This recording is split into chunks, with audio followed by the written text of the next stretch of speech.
안녕하십니까. 2021년 1월 21일 최병호 이펙트 시작하겠습니다. 조금 전에 문재인 대통령이 김진욱 초대 공수처장한테 임명장을 주었습니다.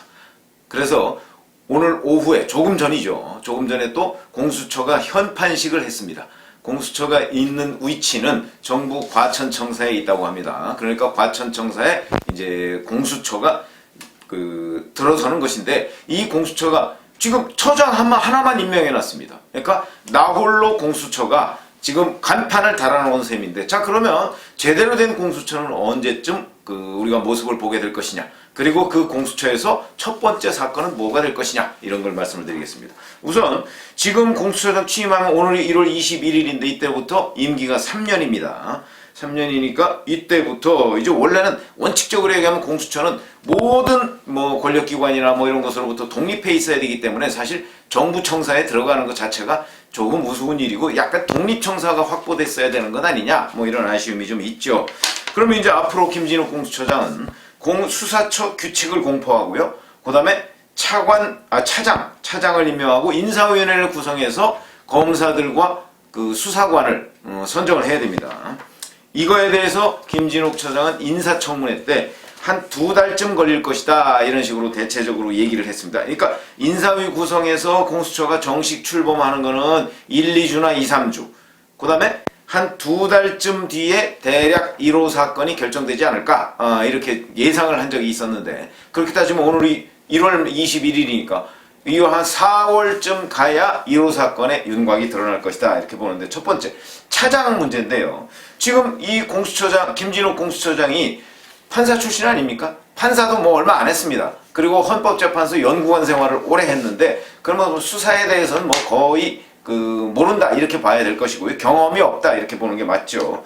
그럼 이제 차장은 검찰 출신이 돼야 되는 거 아니냐? 적어도 수사에 관해서 잘 아는 사람이 돼야 되는 것 아니냐? 이런 지적을 많이 받았는데, 본인은 인사청문회에서 검찰 출신과 비검찰 출신이 모두 가능하다, 이렇게 다분히 원론적인 답변을 했고요. 그 다음에 복수로 제청할 것 같은 뜻을 밝혔습니다. 복수라는 거는 원래 공수처법에 보면 처장이 제청을 해서 대통령이 임명하는 것으로 되어 있습니다.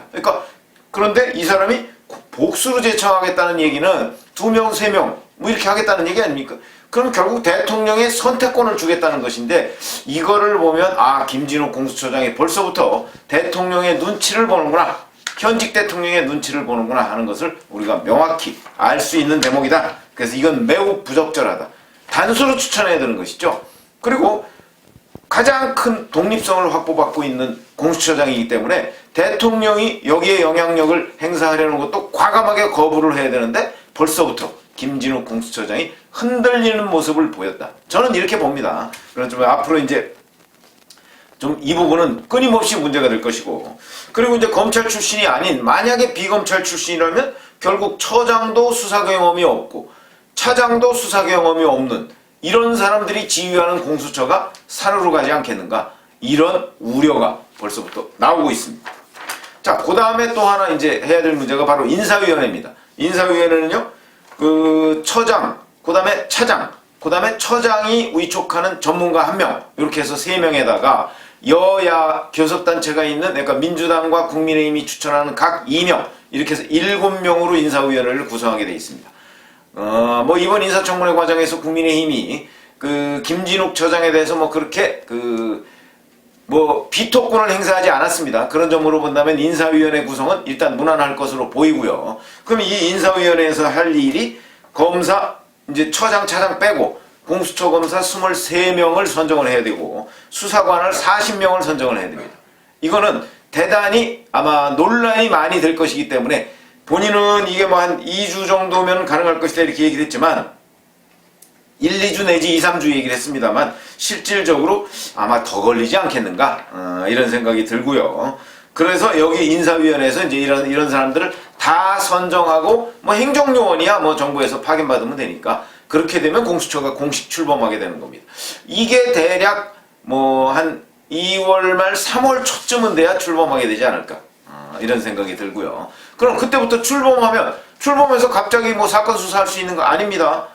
정보가 있어야 되는 것이죠. 그러면 고위공직자 비위 혐의에 대해서 검찰이나 경찰에 그 수집된 정보가 있으면 그거를 공수처에 보고를 하게 돼 있습니다. 그러니까 공수처에 알려주게 돼 있죠. 보고라는 건 좀 부적절한 표현이고 통보를 해주게 돼 있습니다. 통보를 하면 그 중에서 우리가 해야 될 것 이거를 이제 자기네들이 선정을 해서 자기네들이 해야 될 걸 선정하고 다른 거는 그냥 이거는 검찰이 하세요. 이건 경찰이 하세요. 이럴 권한이 공수처장한테 있습니다. 굉장히 중요한 권한입니다. 그러다 보니까 이 혹시라도 그러면 뭐 다 가져다가 묵히는 거 아니냐 이렇게 생각할 수 있겠으나 그거는 물론 김진욱 공수처장이 할 일입니다만은 공수처 검사가 처장, 차장 포함해서 25명의 수사관 40명밖에 안 됩니다. 이러면은 제가 보건대 고위공직자 사건과 관련해서 아마 이번에 수원지검 형사 3부에서 김학의 전 장관 긴급 출국금지 불법 의혹에 대해서 수사하고 있죠. 그거 검사 5명입니다.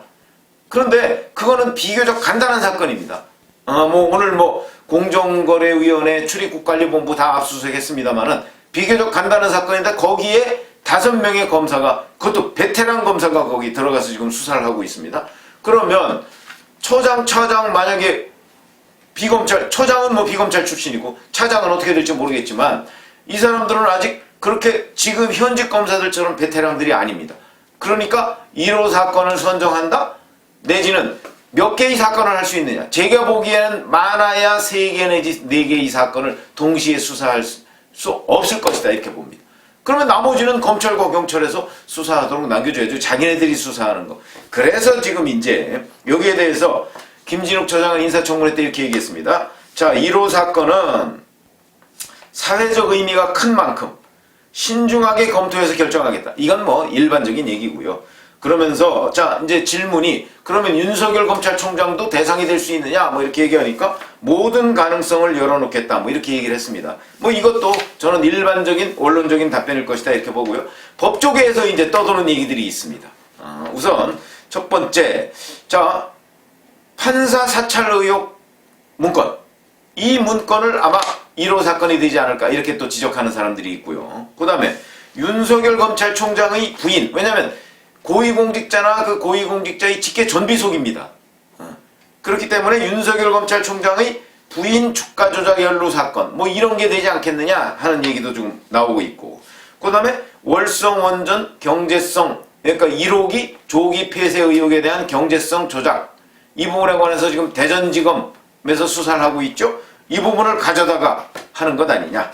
그 다음에 울산시장 선거개입 의혹 사건 이 부분도 가져다가 하는 것 아니냐. 왜냐하면 임종석 전 대통령 비서실장이나 이런 사람에 대한 수사를 현재 그 총선 후에 재개하기로 했습니다만은 이성윤 서울중앙지검이 그 부분을 재개하지 않고 지금 거의 뭉개고 있는 상황입니다. 이 뭉개고 있는 걸 가져다가 공수처에서 1호 사건으로 다루지 않겠느냐 이런 얘기가 나오고 있고요. 그리고 조금 전에 보도된 걸 보면 김학의 전 차관 불법 출국 금지 이 사건과 관련해서도 사실은 이게 수원지검 안양지청에서 수사 중이었습니다. 수사를 하려고 하니까 이거를 이성윤 서울중앙지검장이 대검 반부패부장으로 있어가면서 이 수사를 못하도록 막았다 하는 의혹이 또 새롭게 공익제보자하고 조선일보의 취재에 의해서 지금 보도가 됐는데 그럼 이 사건도 가져다가 공수처에서 수사할 수 있는 것 아니냐 이런 얘기들도 나오고 있고 온갖 얘기들이 다 나오고 있습니다. 그러면 진짜 1호 사건은 뭐가 될 것인가요? 저는 어떻게 보냐면 저는 이 사건들이 1호 사건이 될 가능성 없다고 봅니다. 왜 없다고 보느냐? 지금 1호 사건을 선정하려면 대략 제가 아까 4월 달은 돼야 될 것이다. 공수처가 처장 혼자 수사할 수 있는 거 아니지 않습니까? 그러니까 4월 달은 돼야 될 것이다. 4월 달 되면 이 사건들은 대부분 이제 수사가 끝나 있거나 아니면 기소가 돼 있거나 이랬을 가능성이 아주 높습니다. 이 중에 한두 건 정도는 계속 수사 중일지 모르지만 그렇다 할지라도 지금으로부터 한 2달 내지 3달 정도 지나면 그때는 이미 수사가 대부분 끝나가거나 기소가 됐거나 이런 상황일 때 그거 그 뒤늦게 가져다가 뭐 하겠습니까? 결국 공수처가 검찰 뒤치다거리 하냐? 1호 사건부터 검찰을 뒤치다거리 하느냐? 이런 얘기를 들을 가능성이 매우 높기 때문에 그러면 이런 거를 하지 않을 것이다. 그렇죠? 자기네들이 무언가 새롭게 빛이 나는 걸 1호 사건으로 할 것이다. 그거 뭐가 되느냐? 그건 아직 알 수가 없으나 우리가 윤곽은 대략 짚어볼 수 있지 않을까 싶습니다. 왜 그러냐? 공수처는요, 권력기관 개혁이라고 문재인 대통령과 여권에서 그동안에 계속 주장해온 산물입니다. 그러면 권력기관 개혁에 버금가는 상징성을 갖는 사건을 공수처가 1호 사건으로 할 것이고, 그 1호 사건은 이게 기소가 될지 안 될지 모르는 사건, 또는 여권에서 크게 관심을 갖는 사건, 이거는 윤석열 검찰총장 관련 사건이죠. 또는 야권에서 크게 관심을 갖는 사건, 이거는 뭐 울산시장 선거 개입 의혹이나 김학의 전 장관 뭐 긴급 출국 금지의 불법성 뭐 이런 사건을 드릴 겁니다. 이런 것들은 아마 안 할 겁니다. 왜 안 하느냐? 제가 김진욱 공수처장 후보자를 취재해보니 라는 걸 유튜브를 해둔 적이 있는데, 그건 제가 오랫동안 취재해서 내린 결론입니다. 김진욱 공수처장 후보자를 잘 아는 사람들, 이런 사람들을 취재해서 내린 결론입니다. 김진욱 처장은요, 어느 한쪽의 정치적 어떤 편향성 이런 거는 별로 없다고 합니다. 그런데 문제는 이 사람이 무지무지하게 신중한 사람입니다.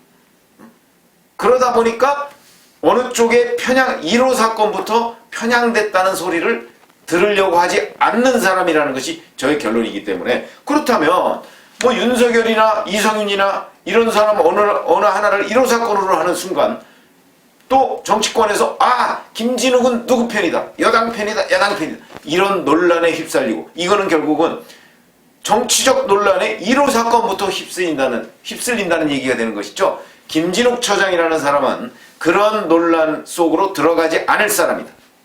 그건 제가 김진욱이라는 사람을 김진욱을 아는 주변 사람한테 취재해서 내린 결론이다라고 보면, 제가 지금 말씀드린 것처럼 애매모호한 사건, 그 다음에 누구 편드느냐 하는 사건, 이거는 1호 사건이 되지 않을 것이다. 그렇다면 제가 지금 법조계에서 얘기하고 있는 이런 사건은 아니다. 저는 이렇게 봅니다. 예를 들어서 판사 사찰 노용 문건만 해도 법원이 별 문제를 삼지 않기로 했습니다. 이거를 수사해서 기소하면 뭐 하겠습니까? 자칫 잘못하면 무혐의 나옵니다. 무혐의. 법원에서 심사해봤더니 이거는 뭐 처벌할 사건 아니다, 이렇게 돼버리면 그러면 완전히 망신살 뻗치는 거 아니겠습니까? 공수처가 첫 번째로 사건을 수사해서 기소를 했는데 법원에 의해서 무죄 이렇게 나와버리면 그것처럼 망신스러운 게 어디겠습니까? 그러면 공수처 괜히 설치했네, 이거 뭐 결국은 옥상옥이네, 이런 논란에 휩쓸리기 아주 좋은 사건이 바로 이런 겁니다. 그러니까 그런 사건은 김진욱 처장의 눈에 들어오지 않을 것이다 라고 본다면, 그런 거 빼고, 그 다음에 여당 야당이 누구 편든다 하는 거 빼고 하다 보면 어떤 사건이 될 것인가? 저는 첫 번째 사건은 검사나, 그러니까 고위검사죠. 고위검사나 고위판사나 이런 사람이 사건이 될 것이다. 이거는 정치적 논란에 휩쓸릴 가능성이 별로 없습니다. 예를 들어서 어떤 고위검사, 물론 거기에는 윤석열도 포함되고 이성윤도 포함될 수가 있겠지만, 지금 윤석열과 이성윤은 워낙 정치적 논란 또는 여야의 논란 중심에 서 있기 때문에 그거는 논란이 되지만, 그렇지 않고 뭐 예를 들어서 어느 고검장이다, 어느 검사장이다, 또는 뭐 대검의 검사장급 부장이다, 또는 사법부로 가서 판사인데 뭐 무슨 법원장이다, 뭐 고등법원 부장판사다, 고등법원 부장판사 차관급입니다. 이런 사람 정도를 첩보를 수집해서 이런 사람들이 자기네 내부 조직에서 감싸게 했던 사건을 딱 갖다가 공수처에서 수사해서 멋지게 기소를 한다. 이러면 이건 공수처의 출범 취지에도 맞고 정치적 논란에도 휩쓸리지 않고, 그렇기 때문에 이거야말로 김진욱 공수처장으로서는 정말 본인이 관심을 갖고 있는 범죄 혐의일 것이다. 문제는 그런 범죄 혐의가 검찰이든 경찰이든 어디든 또는 공수처 자체적으로든 포착이 돼야 될 거 아니겠습니까? 그렇지 않고서 뭐 갑작스럽게 어떻게 수사를 하겠습니까? 그래서 그걸 포착하는 기간이 또 필요할 것이다 라고 본다면, 아마 1호 사건의 수사는 형식적으로는 대개 뭐 4월 초정부터 가능하지 않을까 싶은데, 실질적으로는 한 5월, 6월 뭐 이렇게 넘어가야 1호 사건의 윤곽이 드러나지 않을까? 저는 그렇게 본다는 거죠. 그래서 아마도 제 예측은 검사나 판사의 비리, 고위 판사나 고위 검사 비리, 이게 첫 번째 타깃이 되지 않을까? 그건 지금 예측하기는 어렵다. 이런 말씀을 드립니다. 감사합니다.